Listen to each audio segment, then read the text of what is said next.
பள்ளிக்கல்வித்துறைக்கு சார்பாக நம்முடைய பள்ளி மாணவர்கள், அரசு பள்ளி மாணவர்கள், அரசு உதவி மாணவர்கள் இந்த குடியம் குகைக்கு அழைத்து வந்துள்ளோம். கிட்டத்தட்ட 10 மாணவர்கள், 10 பள்ளியிலிருந்து 50 மாணவர்களும் 10 ஆசிரியர் பெருமக்களும் இந்த குடியம் குகைக்கு பார்வையிட வந்துள்ளோம். தமிழ்நாடு அரசு முதல்ல ஒரு 16 குகைகள் தான் உள்ளதாக இந்த காட்டு பகுதியில் சொல்லியிருந்தாங்க. ஆதி காலத்தில் கீழடி ஆய்வு பண்ணோம்.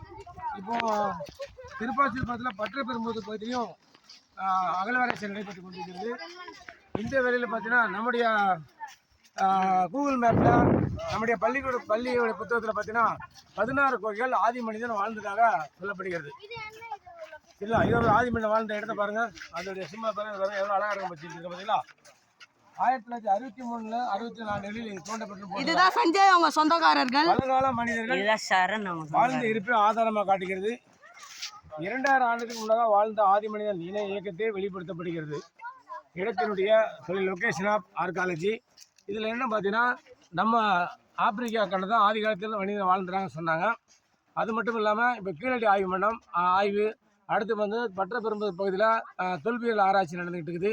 ஆதி காலத்தில் முதலாக வாழ்ந்த இடம் குடியம் குகை என்ற ஆய்வு இப்போ வரலாற்று சமூகத்தில் சொல்லப்படுகிறது. ஒரு 16 குகைகள் வந்து நம்முடைய புத்தகத்தில் படிச்சுக்கிறோம். ஆனால் இப்போ நம்முடைய வனக்காவல்துறை சார்பாக 2 குகைகள் கூடுதலாக கண்டுபிடிக்கப்பட்டது. ஆனால் இப்போ நெட்டில் கூகுளில் மணி நேரத்தை சர்ச் பண்ணி பார்த்தேன். நம்முடைய எங்களுக்கு முதல்ல இந்த விழா இந்த ப்ரோக்ராம் நடக்கும் பொழுது கனிமேடம் வந்து எங்களுக்கு தகவல் சொன்னாங்க.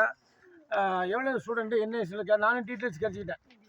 ஆனால் என்ன சரி நம்ம இன்னும் தெரிஞ்சுக்கணும் ஆய்வு பண்ண சொல்லிட்டு கூகுளில் போனால் 16 வகையான குகைகள் உள்ளது. ஆனால் இப்போ நம்ம 2 குகைகள் தான் பார்க்க முடியும், மிச்சம் 14 குகைகள் பார்க்க முடியாதுன்னு சொல்லுங்க. இப்போ கிட்ட நம்ம 1 கிலோமீட்டரு கீழே தரைப்பகுதியிலேருந்து மேலே மலைப்பகுதிக்கு 1 கிலோமீட்டர் தாண்டி மேலே வந்துருக்குறோம். ஃபுல்லாக காட்டுப்பகுதி. இந்த காட்டுப்பகுதி எங்களுக்கு பாதுகாப்பு கொடுக்குதுன்னு பார்த்தீங்கன்னா வனக்காவலர்கள். இந்த வனக்காவலர்கள் எங்களுக்கு வந்த உடனே ரொம்ப சிறப்பாக வந்த உடனே நான் கனிமாவட்ட ஃபோன் பண்ணேன், சாப்பாடு எடுத்து பசி எடுக்கான்னு கேட்டேன். இட்லி அவ்வளோ சுவையாக இருந்தது. இட்லி 4 இட்லிக்கு எக்ஸ்ட்ரா 2 இட்லி வாங்கினாங்க. வடை 2 வடை அது கொடுத்து முடித்தாங்க.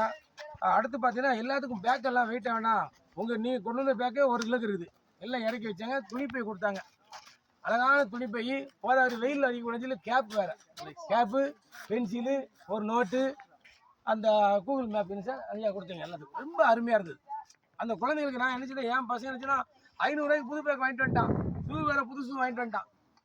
பேக்கெல்லாம் புது பேக், அந்த பேக் என்ன கீழே இறக்கி வச்சேன். ஏன்னா அதை விட 1 கிலோ வெயிட்டு, அதை தூக்கிட்டு போக முடியாது, குழந்தைய தூக்கிட்டு போக முடியாதுன்னு சொல்லிட்டு அழகான துணிப்பை.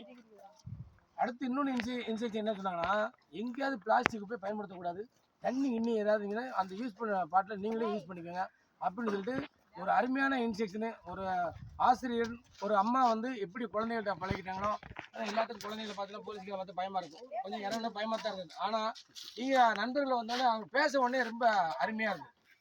குழந்தை சார் என் பையன் கேட்டேன், சார் போலீஸ்லாம் இருக்காங்க, அவங்க தான் நம்ம பாதுகாப்புடா, அமைதியாக இருந்துச்சு. ஒன்று அமைதியாக இருந்தாங்க. சாப்பாடு கொடுத்து இன்னும் தெம்பாகி போச்சு. அடுத்து கூடுதல் ஒரு பேக் கொடுத்துரும், அதோட தெம்பாகி போச்சு. அது நம்மளுக்கு பேக்கு நம்மளுக்கு பேக்குன்னு சொல்லிட்டு. அதனால் இந்த நேரத்தில் நம்முடைய வனக்காவல்துறை நண்பர்களுக்கும் எங்களுடைய பள்ளிக்கல்வித்துறைகளுக்கும் இந்த எக்கோ கனி மேடம் அவர்களுக்கும் நம்முடைய மாவட்டத்துடைய ஆட்சித்தலைவர், அதுவும் குறிப்பாக பார்த்தீங்கன்னா அவர் ஒரு ஏழ்மையான குடும்பத்தில் பிறந்து ஒரு சிறந்த முதல் அட்டம்ப்ட்லேயே ஐஏஎஸ் பாஸ் பண்ணவர். திருவள்ளூர் சிலை வந்து அப்படியே அழகாக வந்து கல்வெட்டு, அதாவது ஜல்லிக்கட்டு மாதிரி அழகாக ஒரு டோல்கட்டில் வச்சுக்கிறாங்க. எந்த மாவட்டத்திலும் கிடையாது. பள்ளி மாணவர்களுக்காக மிகவும் சிறப்பாக செயல்படுத்தக்கூடிய நம்முடைய மாவட்ட ஆட்சித்தலைவர் ஐயா அவர்களுக்கும் எங்களுடைய மாவட்டத்தின் முதன்மை கல்வியாளர்களுக்கும் நம்முடைய மாவட்டத்தினுடைய வனக்காவல்துறை அதிகாரி அவர்களுக்கும் நன்றியும் வாழ்த்துக்களையும் தெரிவித்துக் கொள்கிறேன். வாங்க மீண்டும் பயணிப்போம், வாங்க இன்னும் மேலே போகலாம், இன்னும் ஜாலியாக இருக்குது. காட்டு பயணம் நீங்க தான்